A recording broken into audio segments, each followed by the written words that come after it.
KALW. Okay, let me tell you what I'm seeing here. A day-glow fish, a fuzzy bunny, a cupcake, trolley car, a lighthouse. I see a ship in the back. Oh, I see a pineapple. Oh, a butterfly. Hello. What's going on here? What's going on here? What did I stumble into? You're licensing a bunch of craziness. That's what we're doing. How do you license craziness? There's a few rules.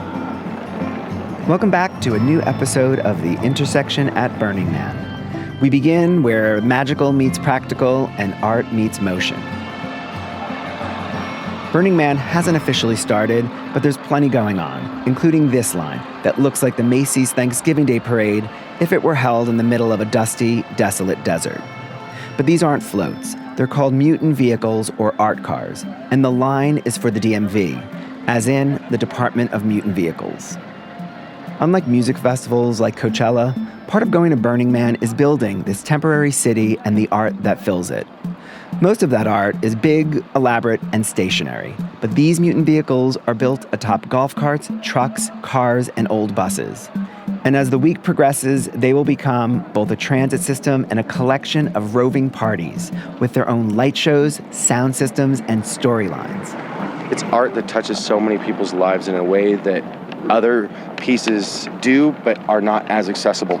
Yeah. Like, you can chase an art car, you can ride an art car, you can admire an art car. Like, you know, I think it was 2012, I rode over 80 mutant vehicles that year. And, you know, that's just a magical experience. And everyone has a story. But it doesn't come easy.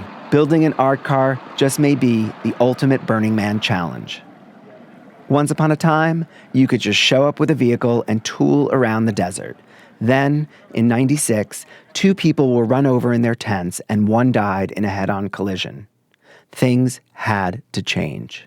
Burning Man opened the Department of Mutant Vehicles in '97, and for most of the years since, it's been run by a guy known as Chef Juke.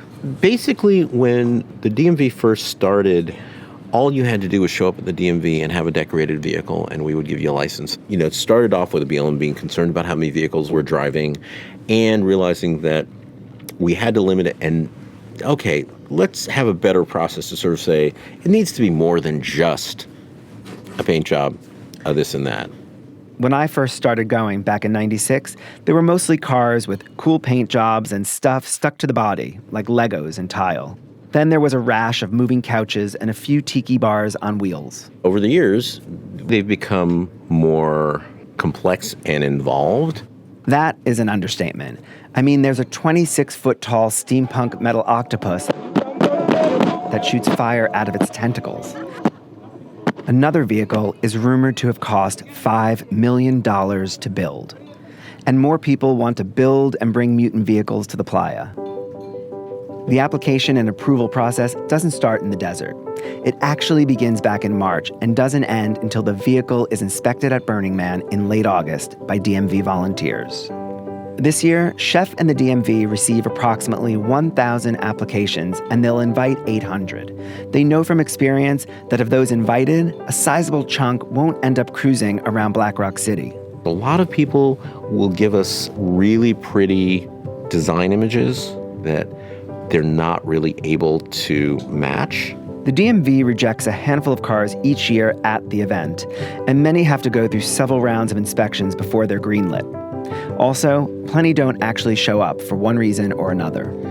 People don't usually say, take a 2019 Tesla and build off of that. They tend to be older, maybe a little less reliable vehicles, and so they run into technical issues. I mean, just going to Burning Man can be a challenge. Most mutant vehicles have been out to Burning Man before, but there's always a fresh crop. This year, more than 130 new vehicles have applied. Before I head to the desert, I ask Chef to set me up with one of them. And just a few days before I leave, I get an email from Kristen Horde with a link to a GoFundMe page and this video made by Kristen's nephew, Cassidy. My grandmother, Eileen, is a storyteller. One of the stories she used to tell me when I was little was about a man who lived in a cabin by a lake. And as she told the story, she would draw the elements on a piece of paper. The story ended with fish jumping out of the lake because they wanted to see this beautiful beast that was on the shore, a peacock. That story and my grandmother herself is the inspiration for our art car, Eileen, the Pearl Peacock. She will be a grand, towering beast built on my grandmother's 97 Civic hatchback. During the day, she will be a white pearl on the playa, but at night, she will glow every color of the rainbow. We are a family affair. The core team is me, my dad, and my aunt. We've gotten a lot accomplished on our own, with our own money, but we are running out of resources. This is where you come in. Even a small contribution to our project. Now, I don't know about your family, but mine would never do this. I can't remember us ever going camping. And build something together, there'd be fits and fights before we finished the fundraising video, let alone the car. So this family, they're like a pack of unicorns. I need to see if they're for real and if they can actually pull this off in the heat and dirt without killing each other. A few days after I received the email from Cassidy's Aunt Kristen, I stopped in Sacramento to meet her on my way to Burning Man. I just want to check in before we're in the desert without cell service and internet. I catch up with her as she's getting her hair dyed bright purple. Gorgeous! Look at that! What a color! Oh. So is this part of your getting prepared for Burning Man? Yeah, last week was getting everything waxed. Got it. So who from your family is going? So my nephew, and him and I have gone like 6 times. I took him. And then his dad, who came 2 years ago. And then his mom, who's my sister. Has your sister been before? No, she's virgin. Kristen's not too worried about her sister, but finishing the car and getting it approved by the DMV, that's a different story. I'm nervous about what I don't know. I don't know the percentage of people that they don't license. I don't know. And I'm so not worried about the lighting. We're radically illuminated. I'm more concerned about, is the car hidden enough? Things like that. There are 2 licenses. Lighting is crucial for getting the license to ride at night. But for the day license, they have to make sure that the car, doesn't look like a car. The criteria is fairly straightforward. There's basically 4 main things, and that is level of mutation in their visual presentation. What does it look like? It should be interactive in some way. If you give rides, that's great, and we consider that. Safety. DMV doesn't do safety inspections per se.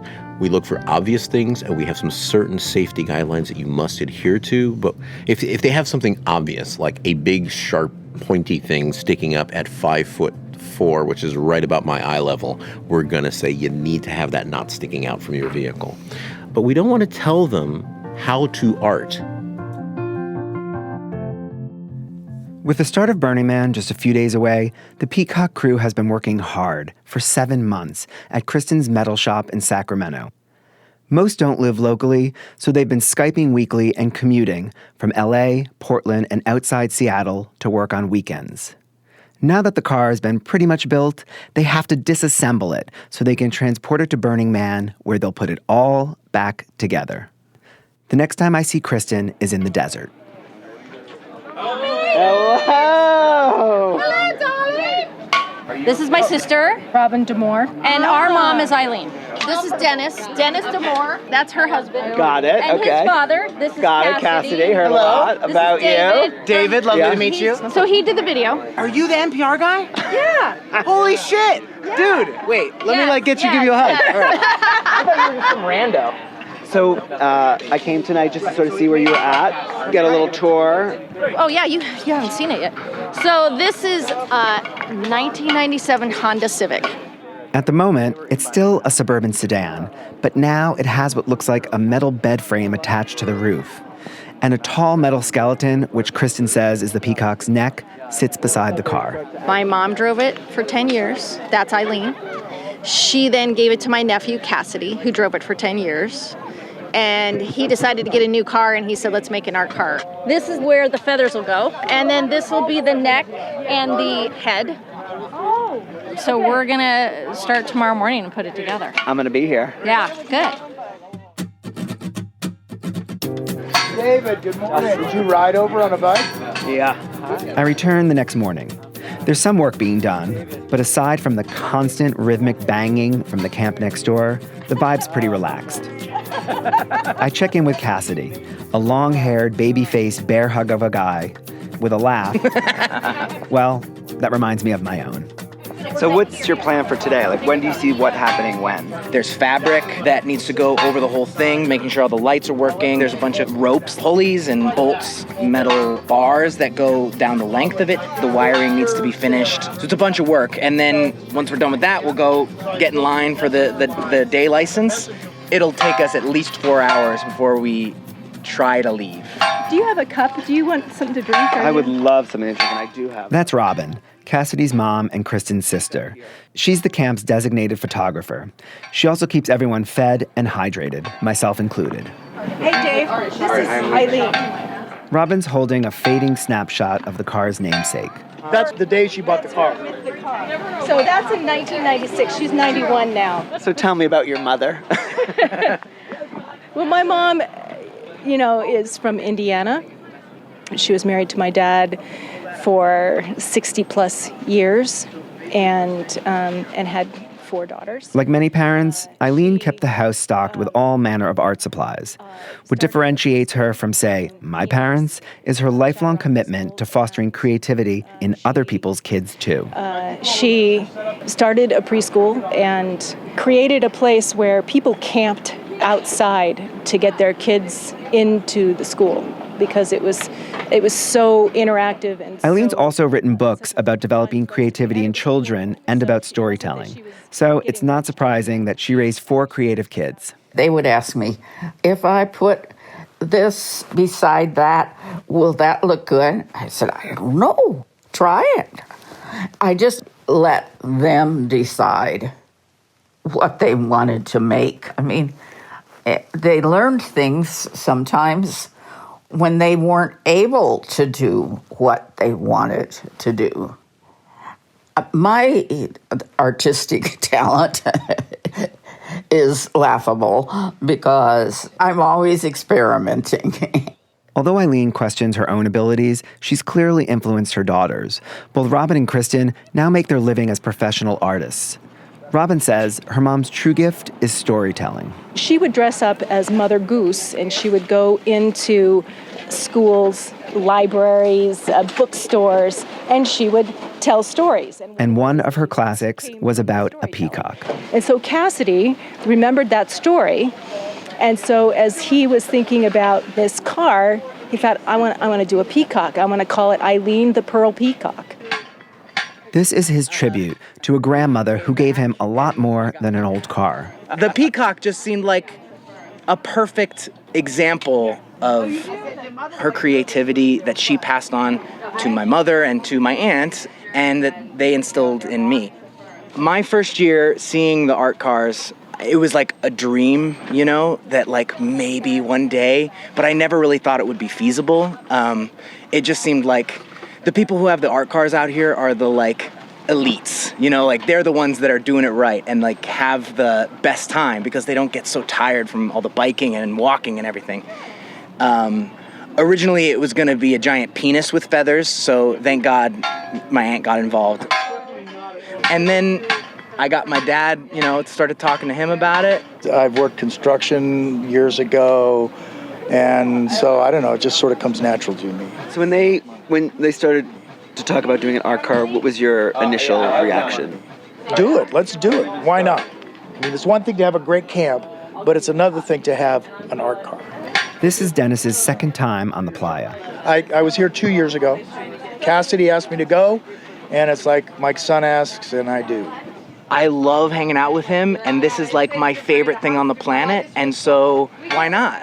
A whole bunch of my 60-year-old friends were like, oh, gee, didn't you feel like an old guy there? And I said, it's so full of life and energy and positivity that for me, it was phenomenal.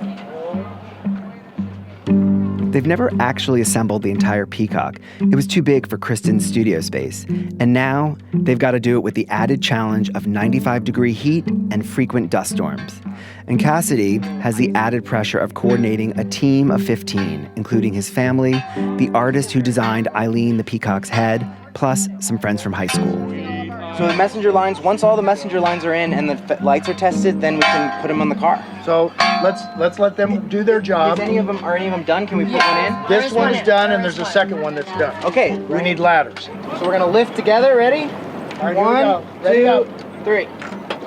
Whoa!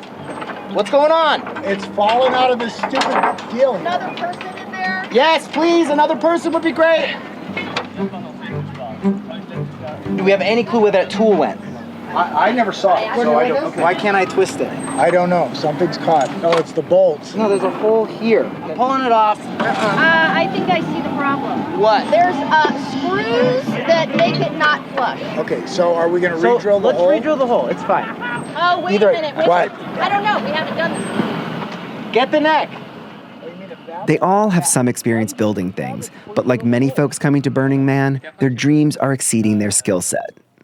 While her family struggles, Robin and I stay out of the way and take it all in from the shade. They've had to do things they have never done before. They've had to figure out how to light this thing. They've had to figure out how to weld. Like, they all became welders. They made mistakes and then they problem solved through it. I mean, like over and over again. I don't know. We definitely should drill the hole. Listen, we need to drill that hole. Well, we might need to take the head off. I don't know.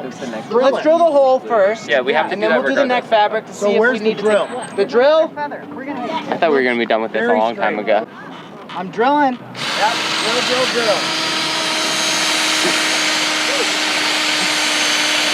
Just slowly to on my right. Okay, let's try this again. There you go. There you go. Perfect. Nail it.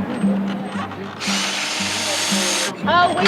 Talk it out. What? I don't know. Just as one problem seems to be solved, another one pops up. It's not the power. Well- the power's been working for all the other ones, right? Right. Christine, can you work on that? We have a short. Yeah. When we first started, everybody else who's made an art car was like, don't do it. And what are you thinking right now? I'm thinking they were right, but we're already here. It's already built. We got to finish. It'll be worth it. It'll be worth it.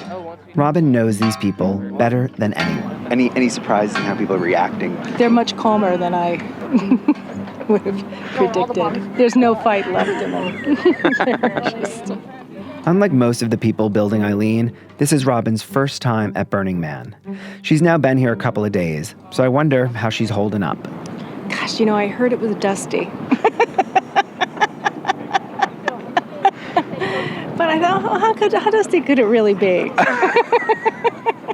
Here's how dusty it gets. During whiteouts, it's like being in the middle of a dense cloud of silt with zero visibility. And when you retreat to your shelter, you have to get zen about the serious layer of dirt on everything. I'm just amazed by how much in every single nook and cranny there is something creative going on. I wish I had a month. What would Eileen think? She would be uncomfortable and also fascinated. What about Eileen at 60? Yeah, I was actually just thinking that. Yeah, I think she would have jumped right in. Yeah, at 90, little tougher. 90. I mean. Yeah, actually wait. 91. At 91, the only way I'm coming here is if they wheel my ashes out, basically. Here comes a giant tarantula. You don't see that every day. That's right. I mean, that's pretty cool. Nobody's going to steal that bike. This is a good spot here, right on the Esplanade. Yeah. While Robin and I take in the sights, the scene is a bit more tense just a few feet away. Kristen, don't pull that old bullshit on. I've been taking orders from you. Dad, do not stand on that board. That board is not supported. You need to be on the edges of it. Yep. You're going to pop through it. It's really brittle. Okay, perfect. Can we get somebody on the ground here? It's just a lot of tedious work. I'm anxious, honestly, because we're going to miss out on getting the day license today if we don't finish in the next 45 minutes, and I was really hoping to get it done today, so we'll see. It's a real cliffhanger. Yeah. Works well for your story.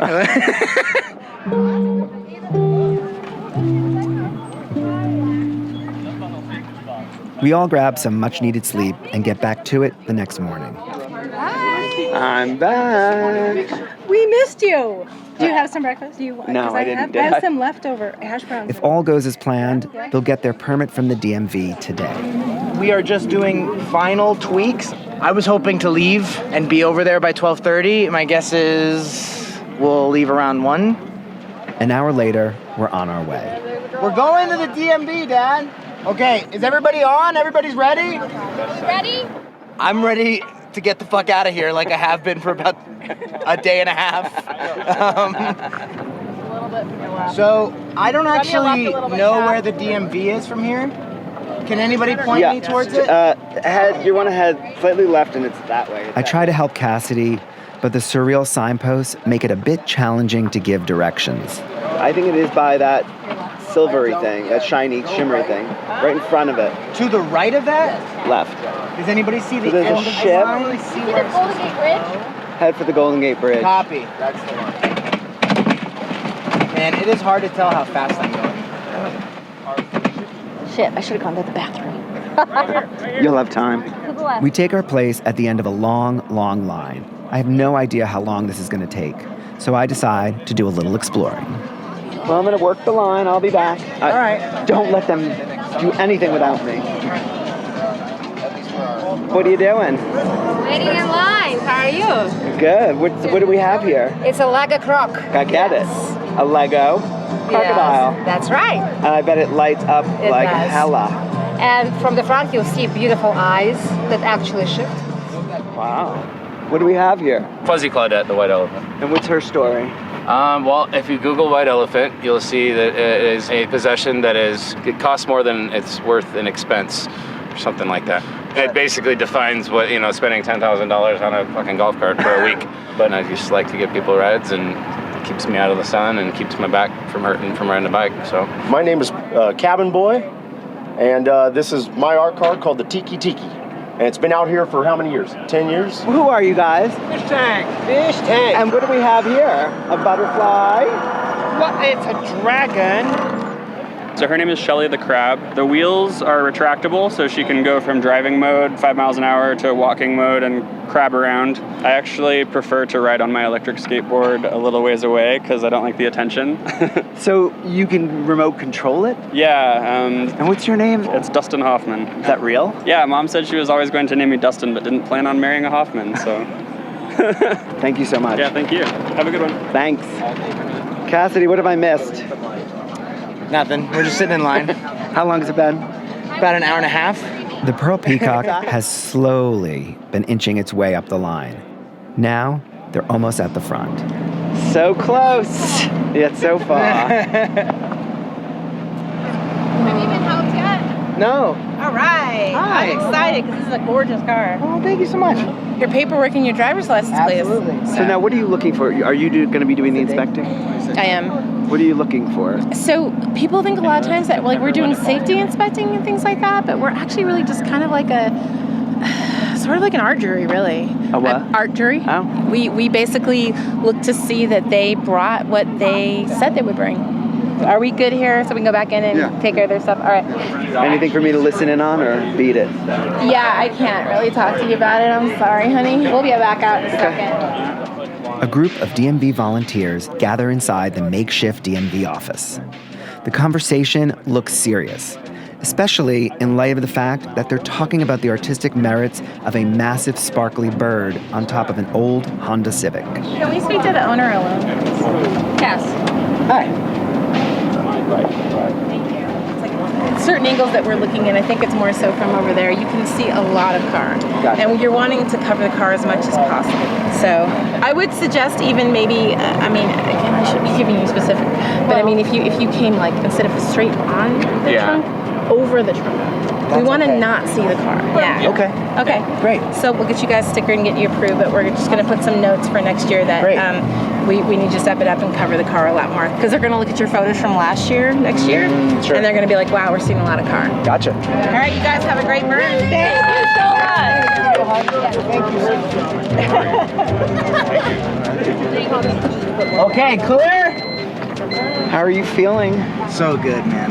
Are you less stressed now, finally? Yeah, I'm sorry about earlier. I've been, You have to understand, we look always. I've just been worried about that moment for so long, for like 6 months. Yeah. And I'm just so grateful to everybody. Are you willing to stop for 1 second so I can turn the speaker on? Sure. No rush now. Oh, man. Yeah. I don't know if I have been more proud of anything in my life. Maybe getting into college. What are you proud of?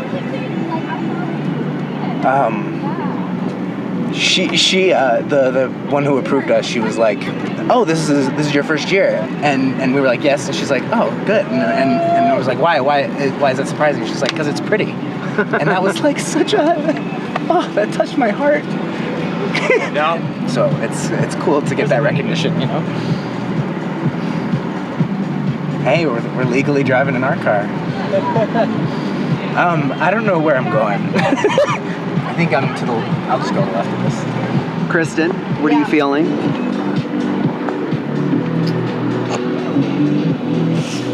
I don't know if I can talk. When I'm looking at Cassidy crying, I start to cry. And he's driving, he shouldn't be crying.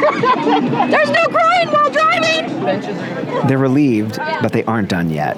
Now the night review is another whole kettle of fish, so we got to figure that out. We'll go test out all the lighting, wait for the sun to go down, and go back to the line and do it all again. But we think we've lit it up enough. We'll see. At this point, we go our separate ways. And while I'm interviewing folks for another episode, I lose track of time. Before I know it, it's totally dark. I can see fireworks being launched all over the playa. So I head toward the DMV to find Cassidy and company. Oh my God, that must be it. Through a sea of blinking lights and sculpted neon, I spot her. That is the fucking pearl peacock. I don't know what I was expecting, but from a few hundred feet away, Eileen is glorious, a regal peacock. Her feathers are full-on Vegas. What was white metal by day has been transformed into an epic light show of greens, oranges, blues, and purples. It's beautiful. I am not just saying that for dramatic effect. From here, it really is gorgeous. Oop, watch it, sorry. You made it! I did. My friend How are from you? afar, and it looks amazing. I know, we're pretty happy. Oh, hello. Fancy seeing you, Mia. How are you doing? So good. Yeah, I took a nap. Good. Which helped quite a bit. Oh, wait, we're moving. Eileen is your grandmother, right? Yeah, it's her car. Oh, wow! What a tribute! Finally, it's time for their last inspection. Waiting for us is Barbecue Dale. He's a DMV volunteer who looks like a crusty old sailor. So have you guys been on a playa before? Or? No. First year. Awesome. Yeah. All right.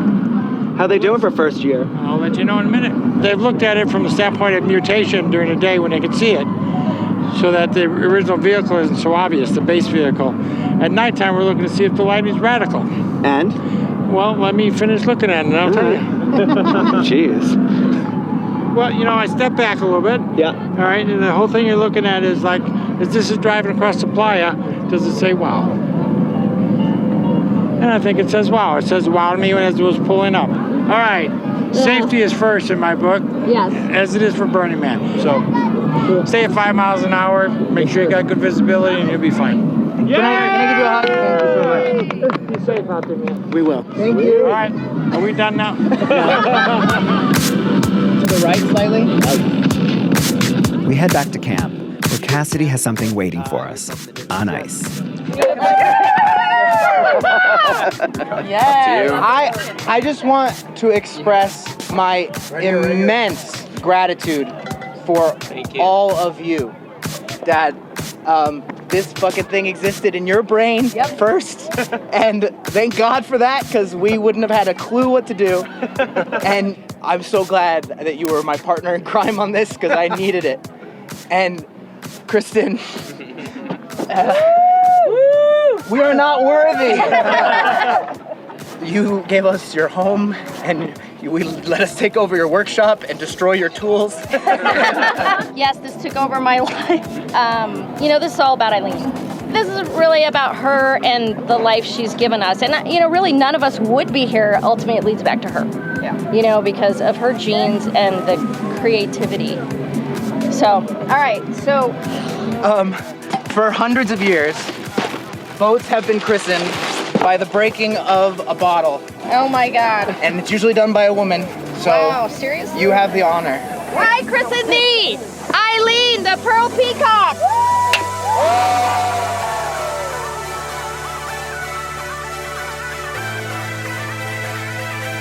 Thanks for listening.